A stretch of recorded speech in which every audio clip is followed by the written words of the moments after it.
ഞായറാഴ്ച Russia Ukraine യുദ്ധത്തിൽ കുത്തനെയുള്ള വർധനവുണ്ടായിരിക്കുകയാണ്.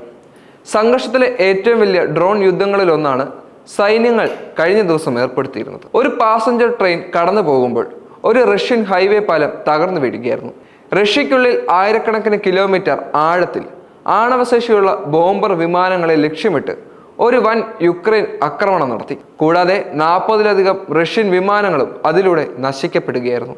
റഷ്യയുമായി പുതിയൊരു റൗണ്ട് നേരിട്ടുള്ള സമാധാന ചർച്ചകൾക്കായി യുക്രൈനിയൻ പ്രതിനിധി സംഘം തിങ്കളാഴ്ചയാണ് ഇസ്താംബൂളിലേക്ക് പോകുമെന്ന് യുക്രൈനിയൻ പ്രസിഡന്റ് വ്ളോഡിമിർ സെലൻസ്കി പ്രഖ്യാപിച്ച ദിവസം സംഘർഷം ഉടലെടുത്തു. സെലൻസ്കി ഇതിനെ മികച്ച പ്രവർത്തനമെന്ന് വിളിച്ചിരുന്നു. അതിനുള്ള തയ്യാറെടുപ്പിന് 1.5 വർഷത്തിലധികം എടുക്കുകയും ചെയ്തുവെന്നും 117 ഡ്രോണുകൾ ഉപയോഗിച്ചിട്ടുണ്ടെന്നും വ്യക്തമാക്കി.